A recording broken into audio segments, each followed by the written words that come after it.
Dios, habiendo hablado muchas veces y de muchas maneras, en otro tiempo a los padres por los profetas, en estos postreros días nos ha hablado por el Hijo.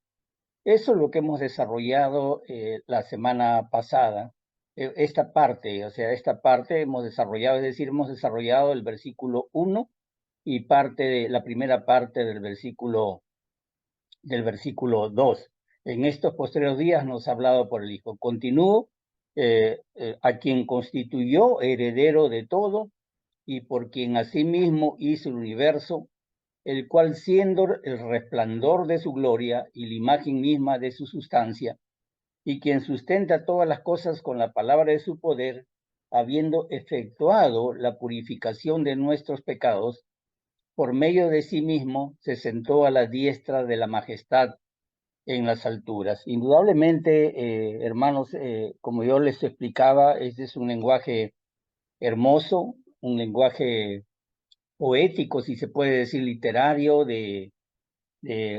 más que todo de arte, del arte de hablar, de la retórica, Tiene frases muy hermosas como eso de se sentó a la diestra de la majestad de las alturas, y tiene mucha riqueza y mucha profundidad en la carta, indudablemente.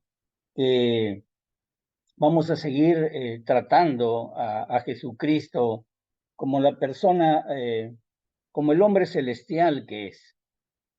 El hermano oraba acerca de Efesios, nos decía que y explicaba que estamos sentados en lugares celestiales en Cristo Jesús, pero ahora estamos hablando de un hombre celestial que es Jesús, a cual la Biblia nos dice que es el primogénito de toda la creación, el primogénito de una nueva raza, de cuya raza somos ustedes y yo. Y él sencillamente vino a ser un hombre a través de una mujer, a través del nacimiento virginal, bajo la sombra, digamos, del Espíritu Santo. Él recibió eh, o ella recibió, María recibió la semilla de Cristo en su vientre, y en verdad, hermanos, nosotros venimos a ser nuevas criaturas cuando el mismo Espíritu Santo plantó esa semilla de Cristo en nuestro espíritu, digamos con E minúscula, nuestro espíritu humano. Así que, así que como el hombre, yo soy lo que Él es en ese sentido, no como Dios, sino como hombre, como humano, eso hay que aclararlo. Y creo que todos ustedes, amados hermanos, han sido llamados para llevar este mensaje del Evangelio que muy bien lo describe en estos versículos que nosotros vamos a ver. Eh, eh, si hay alguna verdad que nosotros tenemos que saber, es que eh, es que Cristo es Dios y a la vez es hombre a la vez. Lo hemos mencionado una y otra vez, 100% Dios y 100% hombre. Y como yo les explicaba en la primera clase, nosotros tenemos que saber que todos nuestros pensamientos, que todos nuestros pensamientos han sido cambiados, han sido transformados, que la eternidad ha entrado y que ahora vivimos en esa dimensión, en otra dimensión totalmente diferente que es la dimensión de la fe. Entonces, lo indudablemente que el hombre se ha desviado, a veces la religión ha producido, digamos, mucha necedad, pero Dios nos ha creado precisamente con un propósito, con este propósito de ir y anunciar este nuevo evangelio, un nuevo evangelio, unas buenas noticias de salvación, unas noticias que nos hacen salvos y unas noticias que también nos transforman en nuestra manera de pensar, en nuestra manera de vivir, en nuestra manera también, ¿por qué no decirlo?, de sentir. Amados hermanos, y con esa introducción yo quiero empezar que en este pasaje, este breve pasaje que vamos a hablar el día de hoy, que sencillamente vamos a completar el 2 y continuar con el 3, hay declaraciones que son muy buenas, que son quizás asombrosas y que nosotros mismos podríamos de ahí hacer un bosquejo como lo he hecho hoy. Entonces, si ustedes pueden observar, dice, vamos a volverlo a leer y vamos a ver algunas de estas declaraciones que hay. Aquí hay 7 declaraciones muy importantes. Número 1, que Él es el heredero de todo. Fíjense bien, dice a quien constituyó heredero de todo. Él es el heredero de todo. Lo otro que nosotros encontramos es que es por quien asimismo hizo el universo.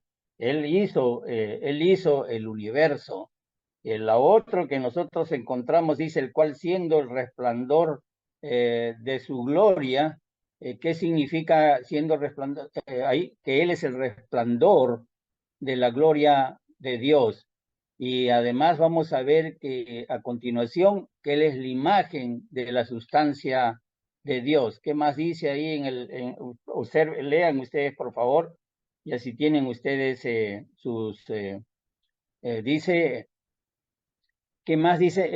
¿Quién es el que Él es la misma imagen de su sustancia? Él es quien sustenta todas las cosas con la palabra de su poder. Él es quien ha purificado, ha efectuado o ha hecho la purificación o efectuado la purificación de nuestros pecados. Y Él es el quien se sentó a la diestra de la majestad de las alturas. Siete declaraciones que son 7 puntos de un mensaje. Indudablemente que lo vamos a tratar muy ligero, porque hablar solamente de uno, por decir, yo me imagino, porque ya en otras oportunidades se han tocado estos temas, si hablamos acerca del resplandor de la gloria de Dios, que Él es el resplandor de la gloria de Dios, necesitaríamos una hora quizás, una enseñanza. ¿Por qué? Porque hablar de la gloria de Dios, la gloria de Él es hablar acerca es hablar acerca de algo muy importante, es del propósito para lo cual nosotros hemos sido creados. Y por eso vamos a tocar un poco ligero, temas que les interese, podemos tocarlos en otra oportunidad, solamente me dicen y los podemos tocar en otra oportunidad estos temas. Entonces, vamos a empezar por la primera declaración que podría ser el primer punto de un sermón o de un mensaje, ¿no? Cuando habla aquí de todo, perdón, quiero que tengamos presente, todo es todo, incluye todo, como bien lo dice la palabra, no se puede hablar de partes, pero todo incluye a los redimidos, todo incluye a los rescatados de todos los tiempos, de todas las épocas, y todo incluye a nosotros los redimidos. Entonces, y aquí hay una palabra muy interesante, la palabra todo es una palabra que es tapanta, ¿sí? Panta. Es una palabra, es una expresión en griego que implica toda la humanidad. Es decir, que puede incluir no solamente toda la humanidad, sino todas las cosas que están en la tierra como las cosas que están en el cielo, tierra y cielo. Nosotros aquí en español a veces lo usamos la palabra como universo, donde implica todas las cosas metafísicas, es decir, las cosas que están internamente, que la percibimos como las cosas físicas, es decir, las cosas que se ven y las cosas que no se ven. Eso lo podemos entender con esa palabra, pero aquí incluye no solamente eso, sino también incluye, como les dije inicialmente, a los redimidos. Eso es lo que tenemos que tener presente. Todo incluyendo a los redimidos de todos los tiempos, de todas las épocas. Para los que no sepan, redimido es una palabra similar a rescatado. Para redimir a alguien o para rescatar a alguien a un esclavo, y viene del rescate de esclavos. Para rescatar a un esclavo había que pagar una suma de dinero, una suma de algo de mucho valor. En este caso, Cristo pagó algo que tiene un valor incalculable, que es su sangre, la sangre de Cristo. Entonces, cuando hablamos de redimidos, es aquellos que han sido rescatados. ¿Rescatados de quién? Rescatados del poder de las tinieblas, rescatados del poder de Satanás o de Satanás, del reino de Satanás, y trasladados al reino de Cristo, el reino de su amado Hijo, como bien dice la palabra. Es decir, ha habido un rescate, ha habido un pago, y ese pago fue la sangre preciosa de nuestro Señor Jesucristo. Entonces, incluye esta palabra todo, incluye, como vuelvo a insistir para que no quede duda, incluye a los redimidos. Vean ustedes, ustedes van a 1 Corintios capítulo 3, del 21 al 23, dice que ninguno se gloríe en los hombres porque todo es vuestro, dice, literalmente dice así. Así que ninguno se gloríe en los hombres porque todo es vuestro, todo es de ustedes. Y dice, sea Pablo, sea Apolos, sea Cefas, que es Pedro, sea Cefas, sea el mundo, sea la vida, sea la muerte, sea lo presente, sea lo porvenir. Dice, voy a resaltar, dice, todo es vuestro, y vosotros, todo es vuestro, y vosotros, ustedes son de Cristo, y Cristo es de Dios. Entonces, ustedes pueden observar ahí que, que en ese sentido, nosotros, como somos de Cristo, ¿no? Como somos de Cristo, pues, y lo de Cristo es de Dios, y todo lo que, y todo, en todo caso, tenemos que tener entendido que todo lo que le pertenece a Cristo nos pertenece. Por algo somos coherederos de Cristo, coherederos de nuestro Señor Jesucristo. Entonces, vuelvo a repetir, por lo tanto, nosotros pertenecemos a Cristo, los redimidos, los rescatados, por los que se ha hecho un pago, los que hemos sido rescatados de la esclavitud de Satanás, de la esclavitud de Satanás, nosotros que somos de Cristo, le pertenecemos a Él. Y Cristo es, como bien dice el apóstol Pablo, Cristo es de Dios. Entonces, todo lo que le pertenece a Cristo nos pertenece a nosotros. No sé si estamos entendiendo así. Después analicen bien el texto para que ustedes se den cuenta de esto. A Jesús, entonces, se le declara aquí ser heredero de todo. Y aquí hay un salmo, Salmos capítulo 2, versículo 8, el cual dice que a él se le prometió todo, al Mesías, a Cristo, a Jesús, se le prometió todo, incluido todas las naciones, aunque este concepto de naciones es nuevo a partir del siglo XVIII, pero a toda la gente, implica en ese tiempo toda la gente. Creo que tiene la misma raíz de nación porque viene de gens, entonces todas las gentes. Entonces ahí Dios le dice en Salmos capítulo 2, vuelvo a repetir, versículo 8, pídeme y te daré por herencia las naciones. Dice, pídeme y te daré por herencia las naciones y como posesión tuya todos los confines de la tierra. Ahora, ¿por qué estoy tocando este versículo de Salmos? ¿Qué tiene que ver? Porque quería que ustedes que vean qué significa pedir. Primero vamos a ver qué significa pedir. Pedir significa que tenía que morir. Él pagó los máximos derechos para todo ello, ¿no? No, ese tesoro que es la iglesia está perdido. Y nosotros podemos preguntarnos, pero ¿qué es la iglesia? ¿No? Ese tesoro, vuelvo a repetir, ese tesoro que es la iglesia está perdido y nosotros tenemos que recuperarlo. Pero ¿qué es la iglesia? Y yo voy a decir que la iglesia precisamente es ese nuevo hombre, es la plenitud, como dice la palabra, de la estatura de Cristo. La iglesia es la expresión de Cristo en forma corporal. La iglesia es me gusta esta palabra, que la iglesia es la representación vital de Cristo, de todo lo que significa Cristo. Es la herencia de Dios en los santos. La iglesia, por supuesto, no es lo único que nos habla aquí. Lo central es lo de la redención. La iglesia, amados hermanos, es tan preciosa que Cristo tuvo que pagar el precio de todo lo que significa, de todo el universo para poderlo para poder tener la iglesia. Pablo nos dice que Cristo amó tanto a la iglesia, tanto que se dio a sí mismo por ella, y aquí nosotros estamos viendo el amor de Cristo por la iglesia. ¿Qué significa entonces pedir? Pídeme y te daré por herencia. Pídeme significa que Él tenía que morir. Ahora, nosotros podemos ver que Cristo, cuando es heredero de todo, tenemos que ver o tenemos que saber que Cristo es preeminente en todo. Ahora es preeminente, es preeminente. ¿Qué significa preeminente? En forma sencilla, es que es el más excelente, es el número uno, Él es el número uno, Él es preeminente en todo. Él es, en otras palabras, también podríamos decir que Él es soberano, supremo de la iglesia y de todas las cosas. Eso significa preeminente, que Él es el soberano, el rey de reyes, el rey supremo de toda la iglesia y de todas las cosas. Entonces, ¿dónde lo vemos?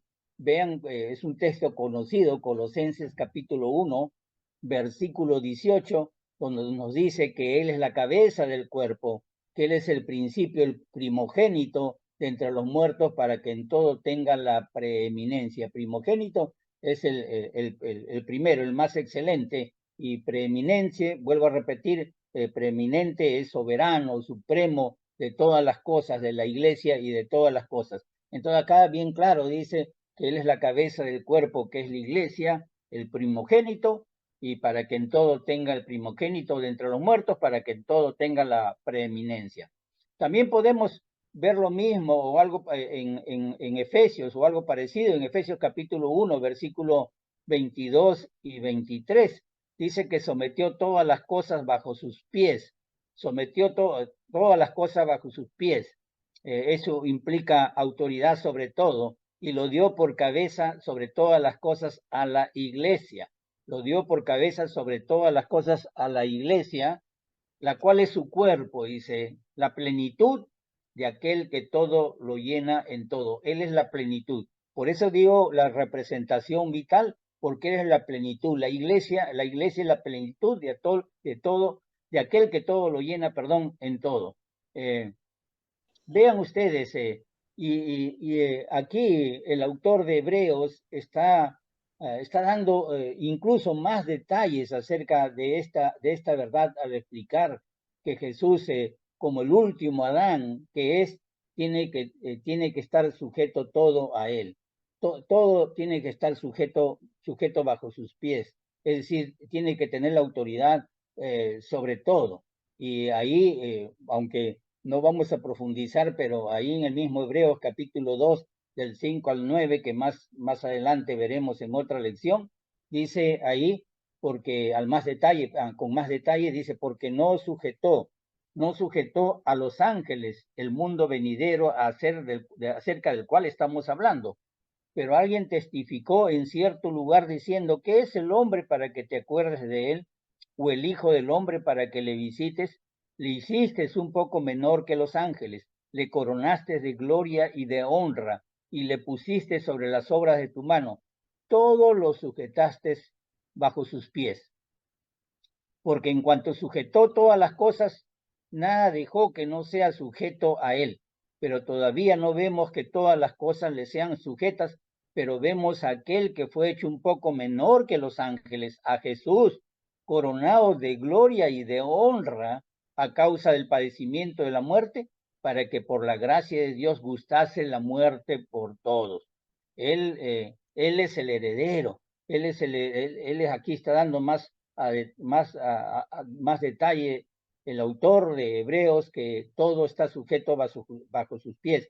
Él es el heredero porque Dios solamente tiene un hijo. Nosotros no podemos concebir a Jesús, no podemos concebir al Mesías, a Cristo, sin la relación que tiene con su Padre, la relación de hijo a padre, ni como heredero para con el Padre si no existiera esta relación de hijo padre.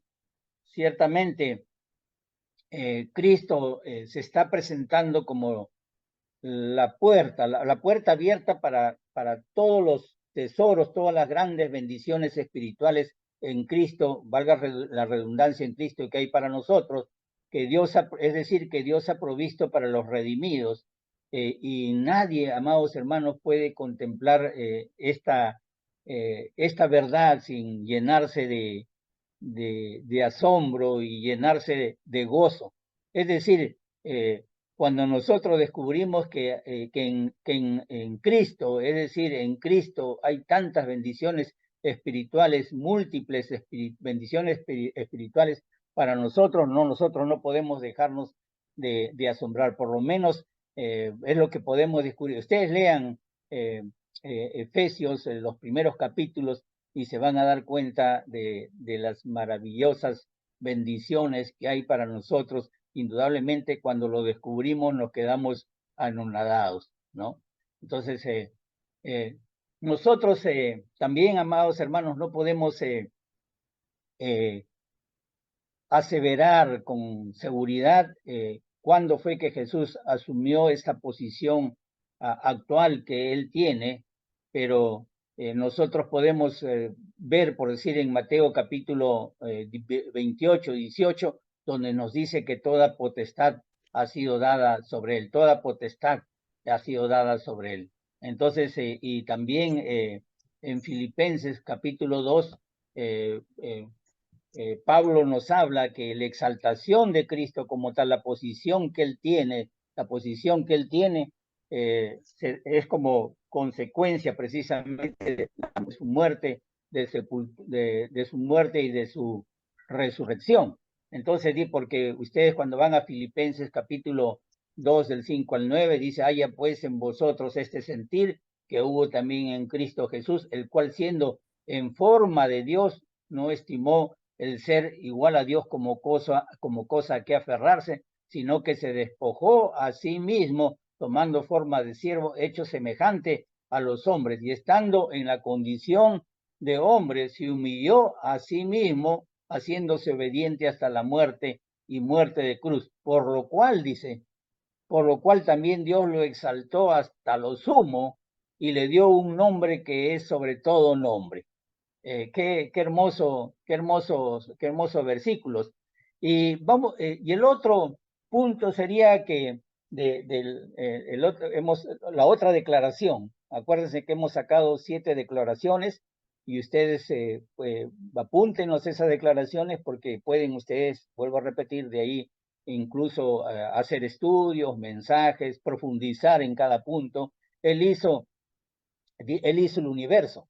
Ahí lo encontramos todavía en la tercera parte del versículo, del segundo versículo de 2, en la tercera parte dice, él hizo, por quien asimismo hizo el universo.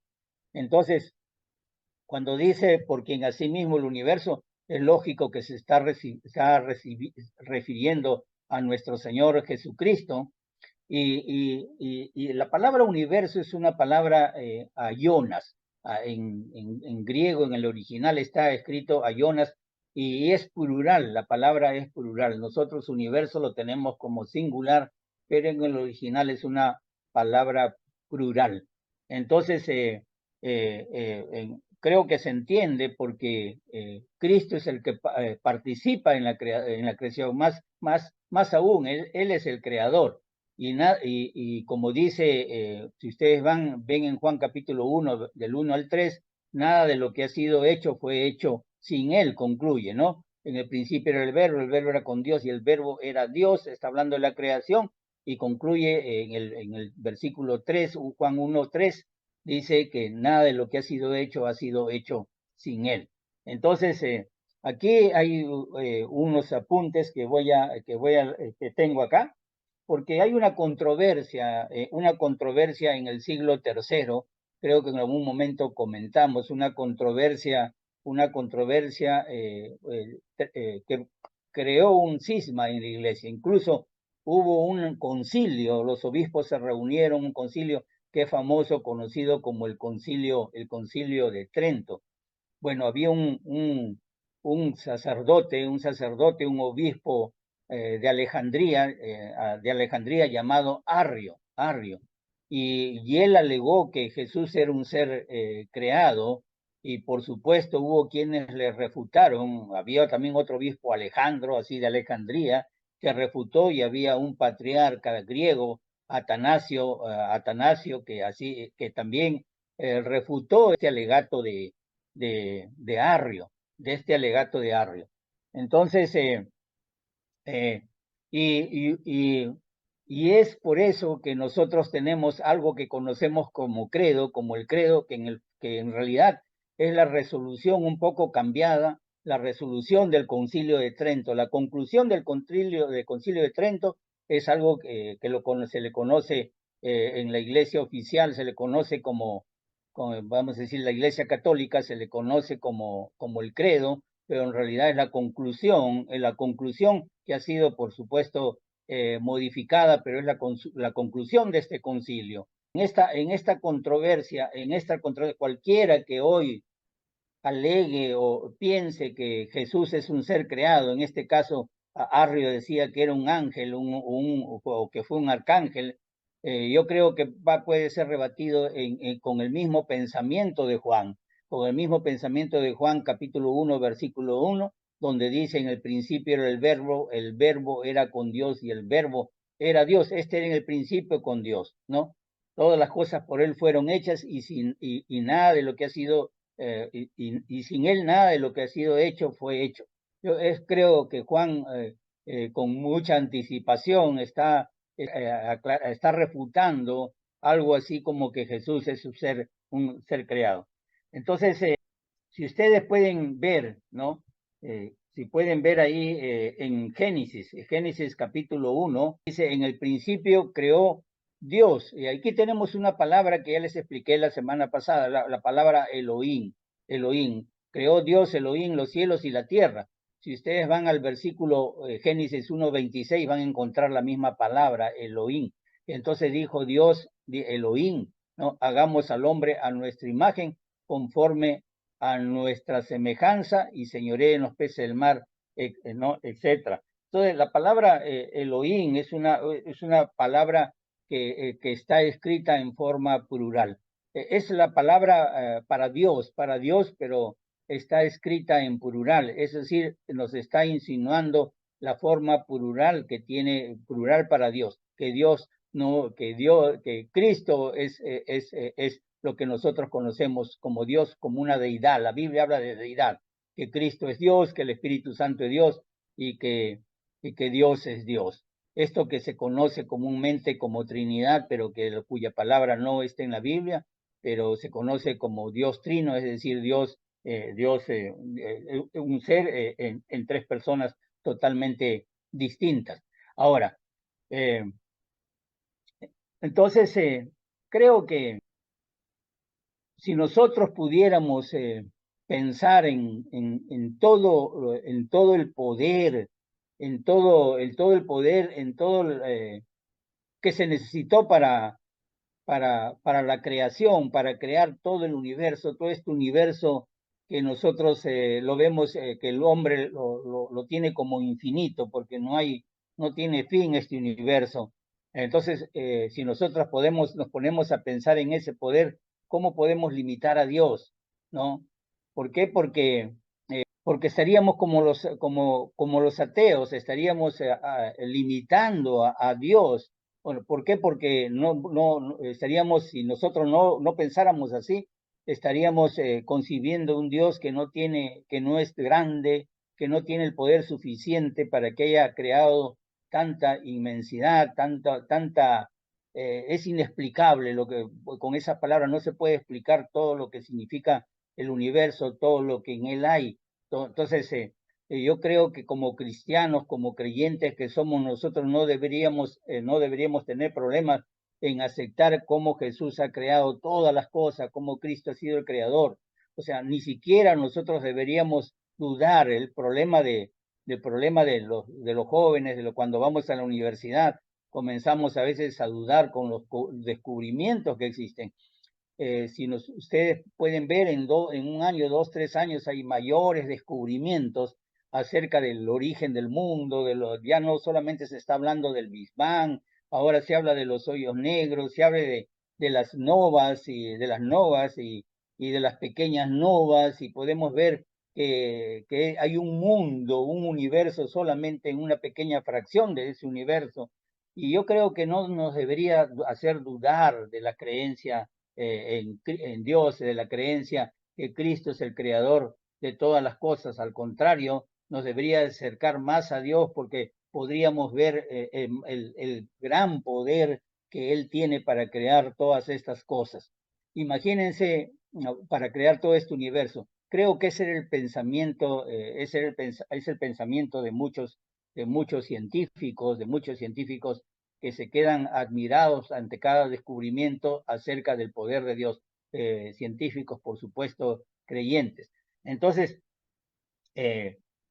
si nosotros dudamos, si nosotros estos descubrimientos y todas estas cosas que están pasando, que estamos descubriendo cada día, cada año, por la tecnología que está usando el hombre y los avances que hay, entonces, o sea, si esto hace dudar de nuestra fe, entonces lo único que significaría es que nosotros tenemos una idea limitada de lo que es Dios. Lo único que podríamos nosotros concebir que tenemos una idea muy pequeña, una idea muy pequeñita de la grandeza y de la majestad de nuestro gran Dios, de nuestro gran Dios. Y entonces, y no solamente hablo del mundo, de los descubrimientos, también en el mundo biológico, en cada célula. Una célula es un complejo, en comparación sería una ciudad muy grande. Alguien comentaba acerca de esto, que alguien que estudia las células explicaba y decía de que era como observar una megalópolis, una gran ciudad de una célula en su estructura. Entonces, eso nos debería no de tener una mente, no tener una idea limitada de Dios, sino al contrario, una idea más firme en nuestra fe de Dios, una idea del poder, de lo poderoso que es Dios. Estamos hablando acerca de cómo Él hizo el universo, y las controversias que han existido acerca en cuanto a la creación del universo, en cuanto a que si Dios creó o no creó el universo. Dice ahí, en el otro punto sería, Él es el resplandor de la gloria de Dios, el resplandor de la gloria de Dios. Ahí está hablando del Hijo, precisamente, de nuestro Señor Jesucristo, que Él es el resplandor de su gloria, ¿no? Y aquí nosotros podemos ver algo, podemos ver que Cristo es el que refleja la gloria de Dios, refleja la gloria del Padre. Aquí hay una diferencia entre resplandor y gloria. La palabra gloria, la palabra gloria es luz, es luz. La palabra resplandor es una palabra para él que es también que es brillo, implica algo, no quiero que se confundan, es una palabra muy parecida porque vuelvo a repetir, resplandores en el original es apausgasma y la palabra gloria es doxa. Entonces ahí tenemos dos palabras, resplandor de su gloria, y lo que significa aquí, vuelvo a repetir, es que la luz radiante, está hablando de una luz radiante de la gloria la gloria de Dios. Y en una forma sencilla, lo que podemos decir que Él es el resplandor de la gloria de Dios porque no solamente refleja lo que Dios es. Cristo es exactamente lo que Dios es. Cristo es exactamente lo que Él es. Es como la explicación que dan es como que del molde de Dios, exactamente como el molde de Dios. Él es lo que es. En una forma sencilla, gloria sería como que Él se parara frente a un espejo y se mirara a sí mismo. Entonces, Cristo que refleja esa gloria y la refleja de tal manera que brilla, que hay un resplandor, una luz radiante. No solamente la refleja, sino que hay esa luz radiante. Y Aunque aquí hay una confusión porque he estado yo viendo que hay quienes hablan de reflejar o como la luna reflejar a la luz del sol y no está hablando acerca de un reflejo indirecto, sino directo, directamente se refleja la gloria. Cuando nosotros, quizás se puede entender mejor, cuando nosotros hablamos de glorificar a Dios, cuando hablamos de que un creyente glorifica la gloria de Dios, estamos hablando exactamente que refleja su luz. ¿En qué área? No lo sé. El apóstol Pablo hablaba, por decir, en Segunda de Corintios capítulo 8, capítulo 9, hablaba acerca de los de Tesalónica, que ellos reflejaban la gloria de Dios, que ellos participaban de esa gracia, de la gracia, y él habla de reflejar la gloria de Dios. Y dice que los que dan glorifican en todo a Dios, es decir, glorifican en todo a Dios. Aquí está hablando de esa área de la vida. También es como que ellos se pusieran o que una persona se pusiera frente al espejo y y en lugar de mirarse a él, se mirara a Dios mismo en esa área de su vida. Hay quienes reflejan la gloria en santidad, y hay quienes reflejan la gloria en virtudes, virtudes, o me refiero al fruto del Espíritu, no amor, paz, gozo, benignidad. Entonces es como que vuelvo a repetir, como que nos miráramos al espejo y miráramos a Dios mismo. Esa es gloria, la gloria, el reflejo, pero aquí no solamente existe el reflejo, no solamente él es lo que Dios es, sino que existe una luz brillante, una luz que refleja exactamente a Dios. Entonces, esta frase, el resplandor de su gloria, en el griego tiene algunas frases que son paralelas. Por decir, él es la imagen del Dios invisible que está en Colosenses capítulo 1, versículo 15, dice que él es la imagen del Dios invisible. Es paralelo a decir el resplandor de su gloria. Cristo es la imagen del Dios invisible, Él es el mismo. También otra es en Filipenses capítulo 12, ya le hemos leído hemos leído o hemos repetido estos textos, el cual dice siendo en forma de Dios,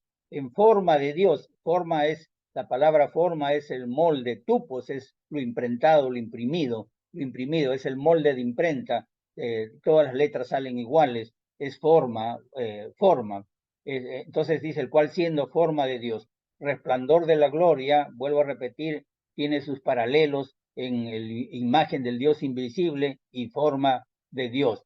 Entonces, en el Antiguo Testamento también la gloria de Dios consistía en una luz que cegaba a Moisés. Cuando Moisés descendió del monte Sinaí, no podían observar el rostro de Moisés porque dice que su piel la piel de él resplandecía, su rostro resplandecía.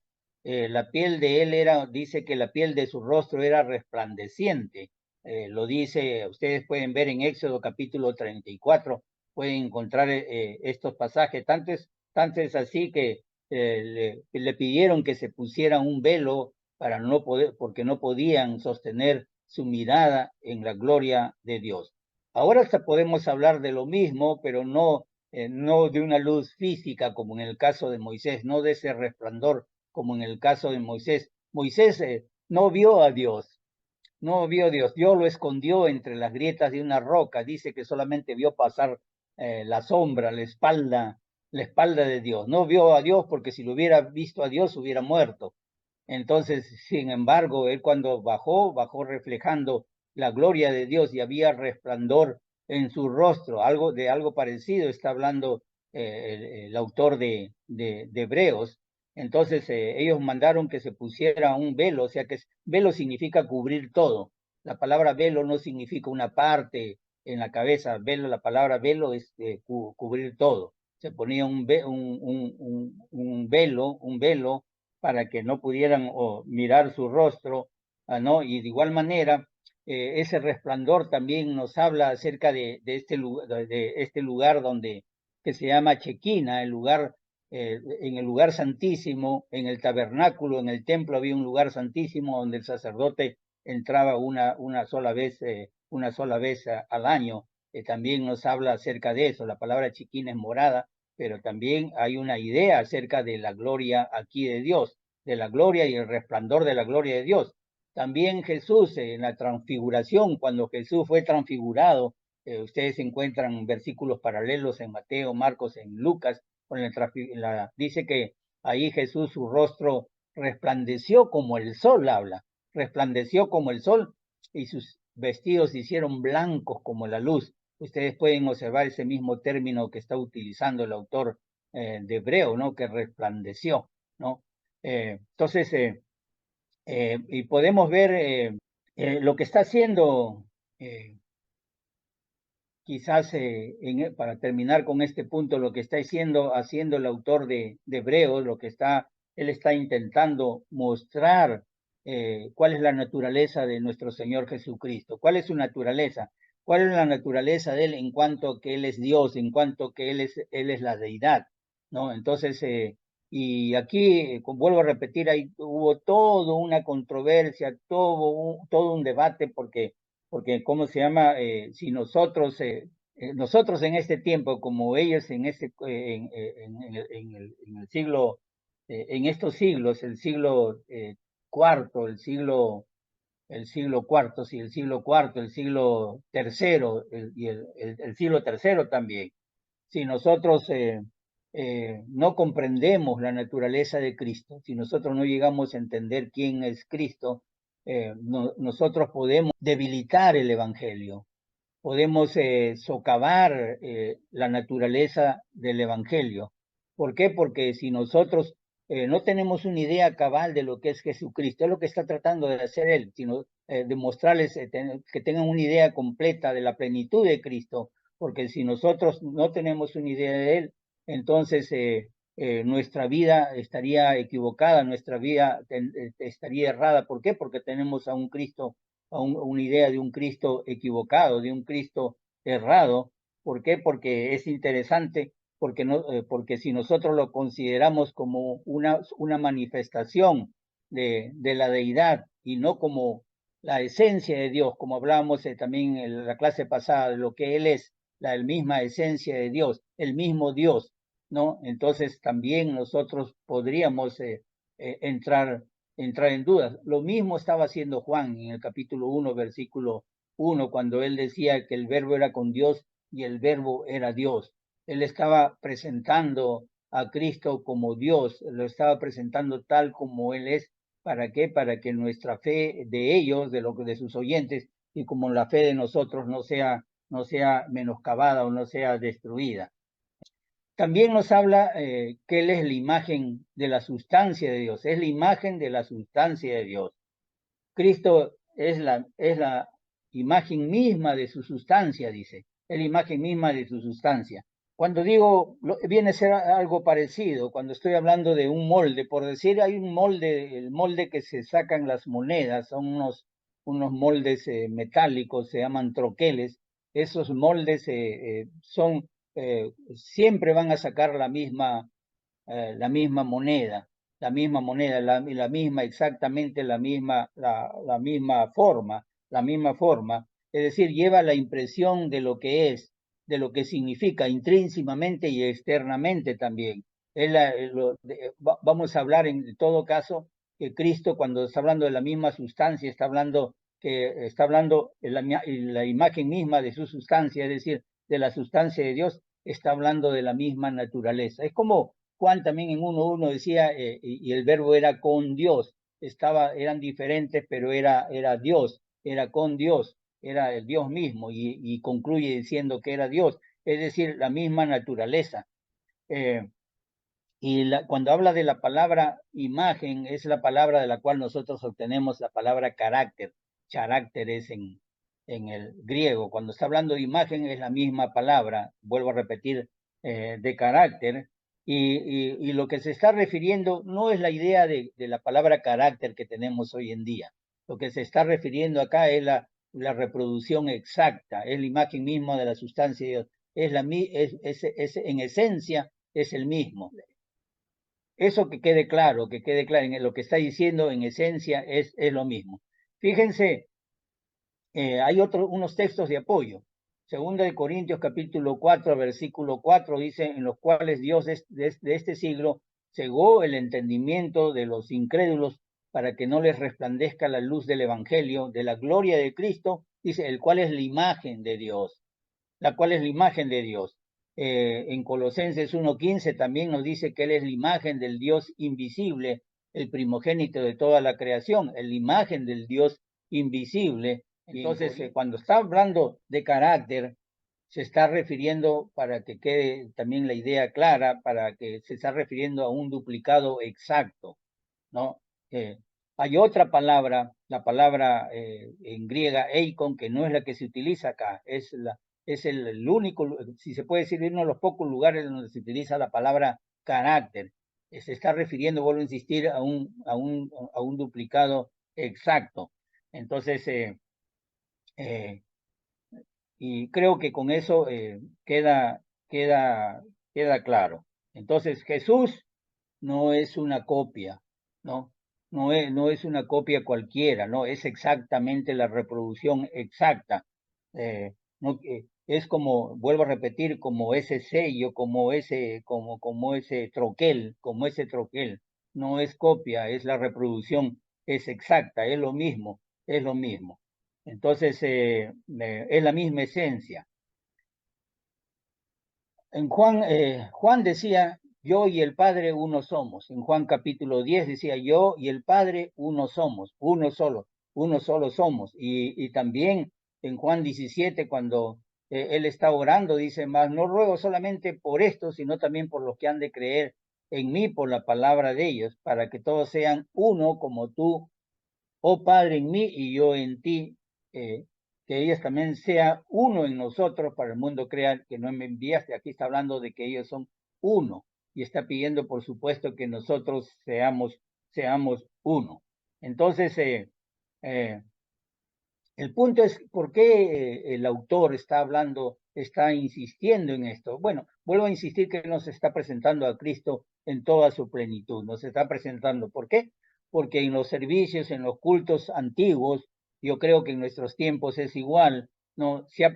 A veces se ha proclamado a Cristo como un ángel más o como un simple hombre mortal, ¿no? Entonces aquí y en verdad pierde el significado de lo que significa Cristo cuando se piensa o cuando se proclama a Cristo así. Y por lo tanto, Hebreo nos está diciendo el autor de Hebreos es que Jesús tiene la naturaleza del Padre.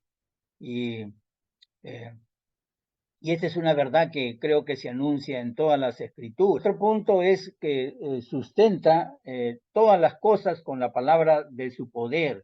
Sustenta todas las cosas con la palabra de su poder. Y este es el mismo pensamiento que encontramos por el pensamiento de Pablo, por decir en Colosenses capítulo 1, versículo 17, ¿no? Y Él es antes de todas las cosas, dice, y todas las cosas en Él subsisten. Es decir, describe cómo el mundo fue creado por la palabra. Aquí tenemos una palabra que no es logo, sino que tenemos una palabra que es rema, el rema de Dios, una palabra, fue creado todo este mundo, todo este universo eh, por, por la palabra. Y también no solamente fue creado por la palabra, sino que todo el mundo, todo el universo, todo lo creado se sustenta en la palabra y se sustenta en ese poder, valga la redundancia, sustentador. Entonces, así como Él creó todas las cosas, sin Él no va a existir nada, no puede continuar existiendo las cosas y este universo sin Él. Es algo muy importante. Él creó todo, por Él todas las cosas fueron hechas y sin nada de lo que nos decía Juan, de igual manera, todas las cosas, vuelvo a insistir, se sustentan por Él.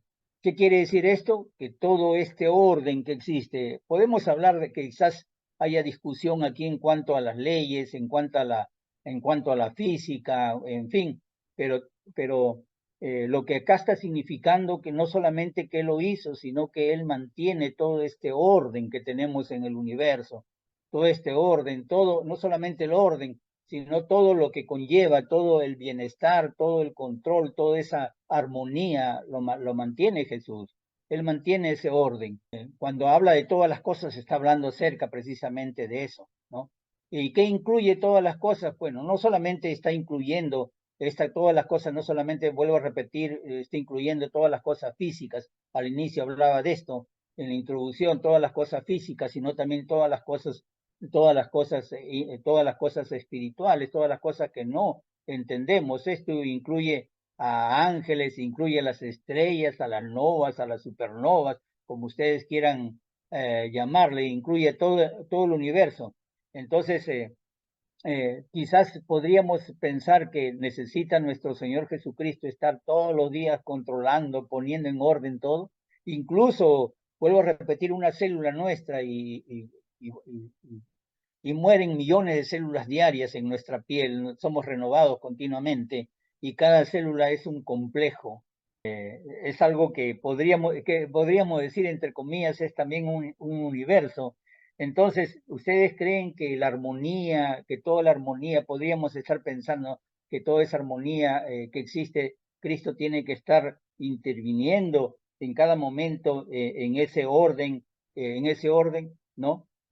Entonces, que Jesús está interviniendo en que el sol amanezca hoy de una manera y mañana de otra manera, y que una aurora boreal sea hoy diferente que el de la tarde, perdón, diferente del día siguiente, etcétera. No está hablando acerca de eso, ¿no? Eh, Dios creó todo este mundo como de la nada. Y es por fe nosotros que entendemos que todo, que una vez que lo creó, todo está en control. Dice en Hebreos capítulo precisamente 11:3, que más adelante vamos a ver. Dice, por la fe entendemos haber sido constituido el universo por la palabra de Dios, dice, por esta palabra rema, por esta palabra de Dios. De modo que lo que se ve fue hecho de lo que no se veía.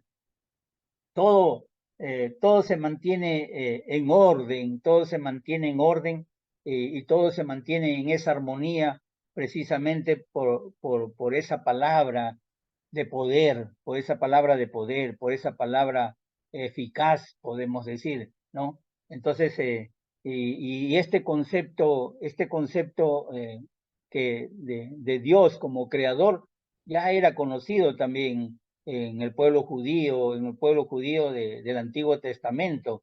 Nosotros vamos en Isaías capítulo 40, en Isaías capítulo 40 del versículo 21 al 22 dice, no sabéis, no habéis leído, no habéis oído, nunca os lo han dicho desde el principio, no habéis sido enseñados desde que la tierra se fundó.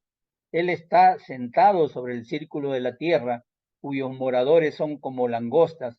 Él extiende los cielos como una cortina, los despliega como una tienda para morar, ¿no?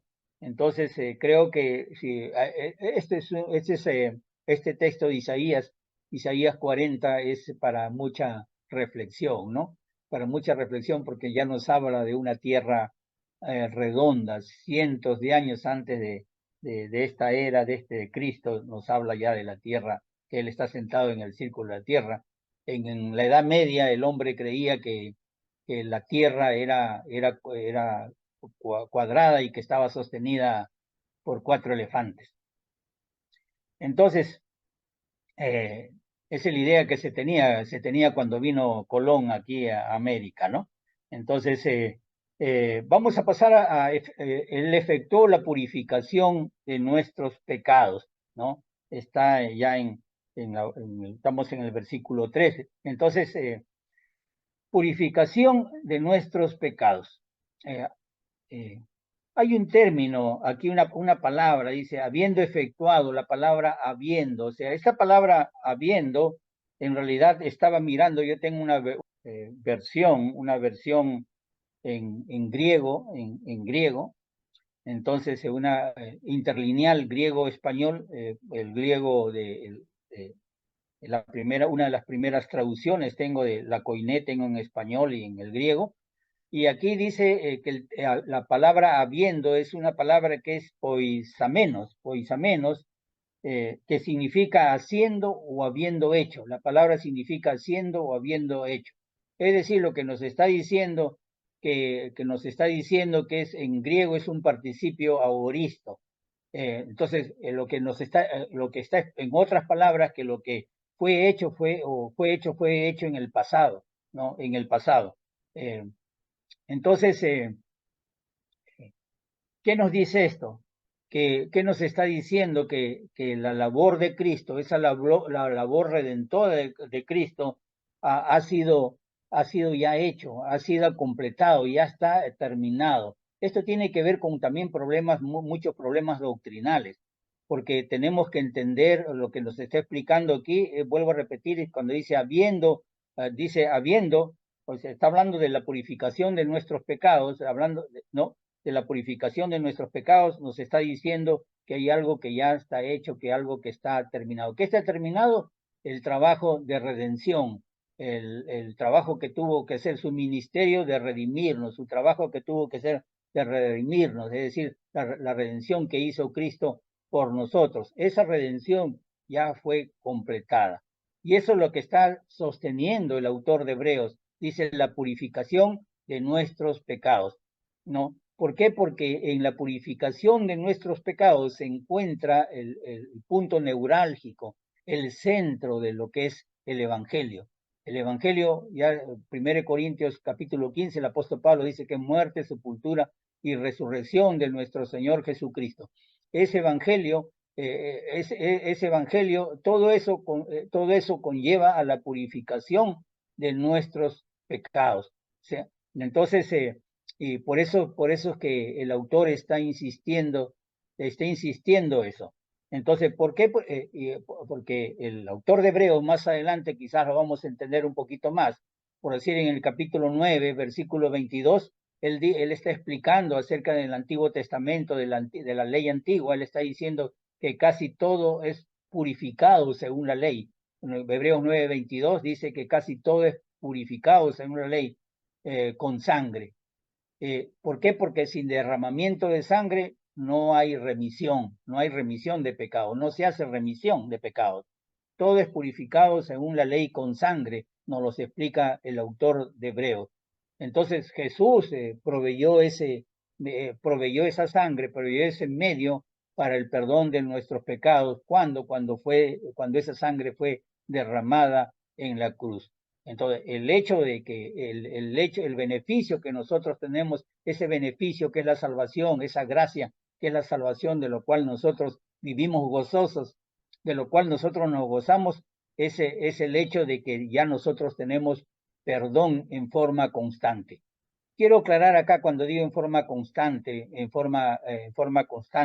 digo, porque en Juan se está refiriendo, creo que la respuesta a esto es Primera de Juan, que ya hemos estudiado en un estudio el año pasado, Juan capítulo 1, versículo 7, dice, pero si andamos en luz, como Él está en luz, tenemos comunión unos con otros, y la sangre de Jesucristo nos limpia de todo pecado. ¿Qué estoy tratando de explicar? Que la sangre de Jesucristo está disponible hasta el día de hoy para nosotros.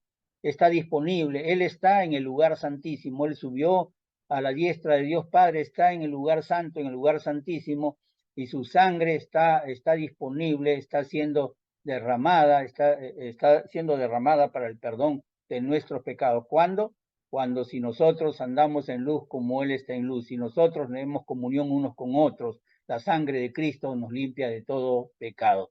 Eso es interesante. Ahí está para todos aquellos que se arrepienten precisamente de sus pecados, se arrepienten, ahí está la sangre de Cristo disponible, ¿no? Entonces, esta palabra habiendo, como yo le decía, vuelvo a insistir, demuestra que ya fue realizado en el pasado, ¿no?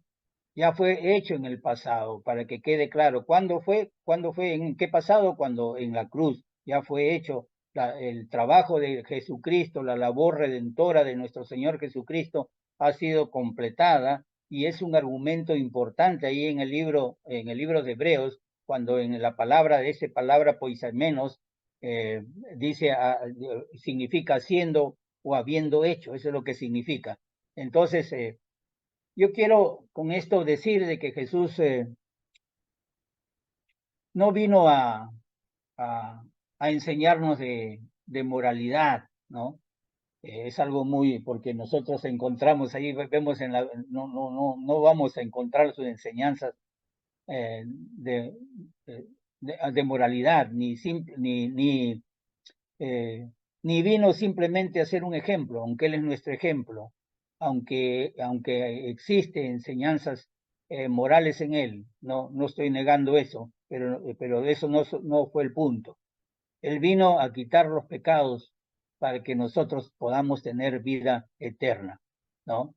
Entonces, pero la gran verdad, digamos, que nosotros tenemos aquí es que el purificarnos de los pecados, eh, el Hijo, nuestro Señor Jesucristo ha hecho algo que nadie más lo puede lograr, que nadie lo podía lograr, porque está hablando el autor de Hebreos, ahí estamos hablando del pasado, pero también tenemos que decir, nadie lo puede lograr. Es decir, amados hermanos, nadie te salva. Solamente Jesucristo te salva, su sangre te salva. Los hombres no te salvan, ningún hombre te salva, ninguna persona te salva. Si alguien te dice que te salva, te está mintiendo. Que yo te salvé, está diciendo una gran mentira. Ya saben quién es el padre de mentiras. No es el hombre el que te salva. No es el hombre. Cuando nosotros nos purificamos, vuelvo a repetir, de los pecados, el Hijo de Dios es el que lleva a cabo su trabajo de redención. Es decir, Él paga con su sangre, Él nos rescata con su sangre y nos pone y recupera para nosotros los derechos que se habían perdido. ¿Cuándo?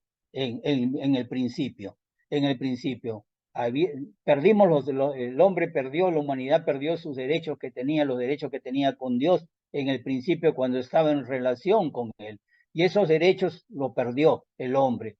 ¿Y quién se los llevó? Se los llevó el diablo. Si bien a veces me preguntan y me dicen, pero ¿por qué si ya el diablo fue derrotado en la cruz? Es una pregunta que me han hecho varias veces. Y yo les respondo, sí, pues, pero ahí está el diablo tratando de recuperar los derechos que él cree que son suyos, los derechos que él ha perdido. Y el diablo constantemente nos está atacando, está tratando de recuperar los derechos, los derechos que les han sido, que él los arrebató en un principio, los derechos que él cree tener. No sé, yo me pregunto, quizás no estamos entendiendo, pero un ejemplo, hoy estamos adorando a Dios, estamos sirviendo en este momento al Señor, estamos sirviendo a Dios. Pero antes de venir a este servicio, no sé, estoy hablando no solamente, no estoy hablando de los que estamos aquí, estoy hablando de todas las iglesias. Antes de ir a este servicio de adoración a Dios, díganme ustedes, ¿a cuántos el diablo les quitó sus derechos? ¿A cuánto el diablo dijo, estos son mis derechos? ¿No? Y les quitó los derechos de Dios. Es algo para ponerse a pensar. Lo digo porque yo me he puesto a pensar. Antes de venir este servicio y antes de venir a cada servicio, estoy orándole a Dios que el diablo no me quite, no me robe los derechos que tengo, que tengo en la relación que tengo con Dios. Porque si yo vengo acá con los derechos ya perdidos, con estos derechos robados de Dios, entonces ¿en qué derechos estaría predicándole? Es difícil, amados hermanos, yo sé, pero es algo que nosotros que tenemos que entender. Y esto es lo que nos está explicando el autor de Hebreos. Jesús es el único que lo pudo lograr. Él lo hizo en comparación a lo que los sumos sacerdotes no podían hacerlo. Los sumos sacerdotes del Antiguo Testamento tenían que presentarse una vez al año, tenían que hacer sacrificios una vez al año por ellos, tenían que presentarse limpios por ellos, tenían que haber derramamiento de sangre de animales por ellos y por el pueblo para la remisión de sus pecados. ¿Cuál es la diferencia? Nosotros encontramos a Jesús, que Jesús obtuvo para siempre el perdón total y final de nuestros pecados, una sola vez y fue para siempre. Los sacerdotes no podían hacer eso con su pueblo ni para con ellos mismos. Entonces, y Jesucristo, cuando yo digo él acabó, es que él hizo todo el trabajo, pero eso no significa que él no continúa en la obra, en su obra redentora, al vivir para siempre, porque él está vivo para siempre, Jesús, al haber resucitado y al estar vivo allí, vivo en el altar del cielo, él está ahí para interceder por nosotros. También eso nos lo explica el libro de Hebreos más adelante, ¿no? Porque él nos dice en el capítulo 7 que él puede salvarnos perpetuamente, que él puede, ¿no? ¿Para quiénes? Para aquellos que se acercan a Dios. Todos aquellos que se acercan a Dios, Jesucristo nos puede salvar. ¿Cuándo? ¿Hasta cuándo? Perpetuamente, nos explica el autor de Hebreos, ¿no? ¿Por qué? Porque él está viviendo. El mismo autor nos explica que él está viviendo para interceder, viviendo para siempre para interceder por nosotros o por ellos, por todos aquellos que se acercan a Dios. Y por último, se sentó a la diestra de Dios, el séptimo punto, el que estamos hablando, que dice, para terminar con este versículo 3, él está sentado, creo que hemos estado explicando esto, ya me he adelantado un poquito, él está sentado, él está mostrando sentado que su obra ya terminó, porque la palabra sentado es una palabra clave aquí, porque si nosotros porque hay versiones, la creo si no me equivoco, la versión internacional, que nos habla que él está parado, no dice, no dice que está sentado, ¿no? Hay otras versiones que nos hablan acerca de eso, pero acá la versión original, yo me he dado el trabajo de sacar la versión original y buscarlo, y él dice, se sentó derecha de la majestad en lugares más altos, ¿no? Entonces, bien claro dice, se sentó. En el original griego dice, se sentó. Entonces, Hebreos, porque quise comprobar debido a esta contradicción. Él está sentado. ¿Por qué? ¿Por qué está sentado? Porque muestra que su obra redentora ya terminó, su obra redentora ya acabó. ¿Y qué hace el autor de Hebreos? Está refutando cualquier otra enseñanza que ya había en esa época que él continúa ofreciéndose en sacrificio. Yo les pongo un ejemplo. Ustedes saben que la palabra misa significa sacrificio incruento de Cristo. Busquen el catecismo, sacrificio incruento de Cristo. ¿Qué significa eso?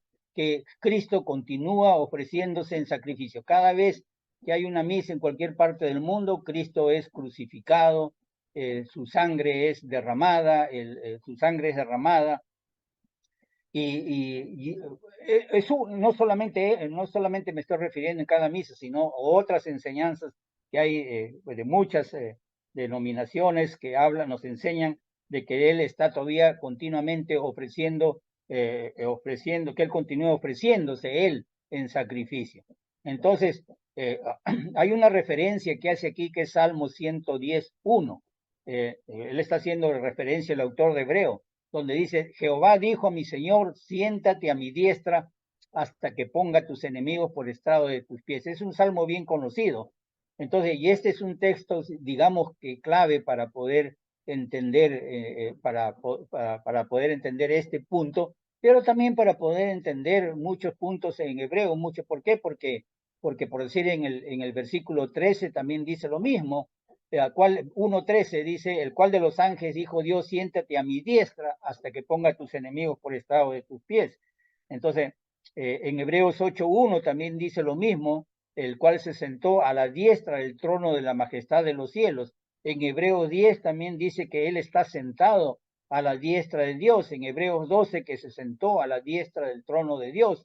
Y en Hebreos también, entonces, y ahí nosotros podemos ver que está contrastando con el hecho de los descendientes de Aarón, de este real sacerdocio, de este sacerdocio que estaba diariamente de pie.